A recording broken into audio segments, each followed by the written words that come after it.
Good morning student.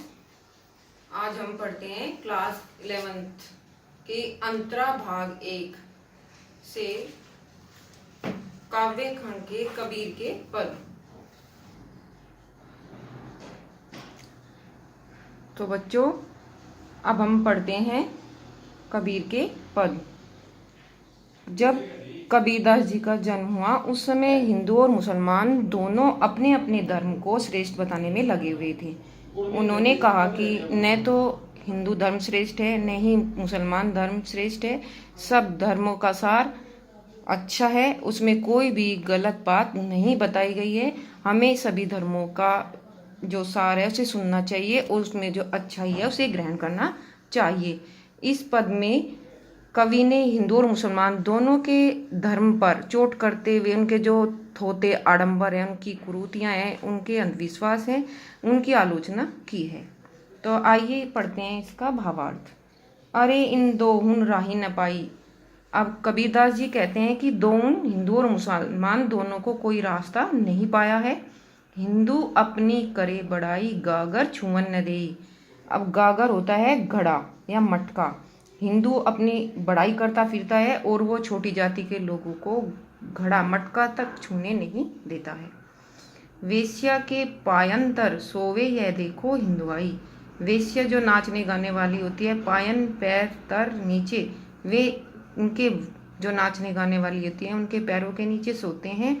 यह देखो ये हिंदुअन की हिंदुआई है। मुसलमान के पीर ओलिया मुर्गी मुर्गी खाई। हिंदू लोग वैसे तो जो छोटी जाति के लोग हैं उन्हें अपने घड़ों तक हाथ नहीं लगाने देते, अपने मटकों को हाथ तक नहीं लगाने देते, लेकिन जो जाति में सबसे गिरे हुए लोग माने जाते हैं, जो वेश्या, जो उनके पैरों के नीचे जाकर सोते हैं, ये अपनी हिंदुआई दिखा देते हैं। मुसलमान के पीर ओली मुर्गी खाई खाई। और जो मुसलमान के जो पीर होते हैं, जो मौलवी होते हैं, वे मुर्गी और मुर्गा खाते हैं। खाला केरी बेटी ब्याहे घरी में करे सगाई। खाला मौसी की बेटी के साथ ही वे घर में ही अपने बच्चों की शादी कर देते हैं। बाहर से एक मुर्दा लाई धोई धाई चढ़ाए। और बाहर से मार कर कोई भी मुर्दा लाते हैं और उसे धो धाकर चढ़ा देते हैं। सब सखियां मिल जेवन बैठी घर भर करे बड़ाई। जेवन जीवना खाना। और सब साथ मिलकर उसे बैठकर खाते हैं और घर भर और उसकी बड़ाई, उसकी तारीफ करते हैं। हिंदुअन की हिंदुआई देखी तुर्कन की तुर्काई। कबीरदास जी कहते हैं कि हिंदुअन की हिंदुआई देख ली और जो मुसलमान है उनकी मुसलमानी। कहे कबीर सुनो भाई साधो कौन राह जाई। अब कबीरदास जी कहते हैं कि हे सुनो, हे सज्जनों, भाई सुनो कि अब कौन राह जाई। अब तुम ही बताओ, तुम कौन से राह जाओगे। तुम हिंदुओं का श्रेष्ठ मानते हो या मुसलमानों को? दोनों का राह, तुम किस राह जाना चाहते हो? जो भी मार्ग अच्छा लगे हमें उस पर चलना चाहिए। अब है इसका सेकंड पद। अब इस पद में कबीरदास जी ब्रह्म को पति और आत्मा को पत्नी के रूप में प्रकट करते हुए प्रेम और भक्ति की भावना को प्रकट करते हैं। बालम आओ हमारे गहरे। कबीरदास जी बालम ब्रह्म परमात्मा को कहते हैं कि हे परमात्मा, हे बालम, हमारे घर आओ। गेहे घर। तुम बिन दुखिया देहरे। देह शरीर, कि तुम्हारे बिन मेरा जो शरीर है वो दुखी हो रहा है। सब कोई कहे तुम्हारी नारी मोको लगत लाज रे। अब जो परमात्मा के विरह में जो आत्मा है वो बड़ी ही दुखी हो रही है। उनकी दुख को व्यक्त करते हुए कबीरदास जी कहते हैं कि आत्मा परमात्मा से कह रही है कि सब कोई मुझे तुम्हारी पत्नी कहते हैं और यह सुनकर मुझे लाज लगत, मुझे शर्म लगती है।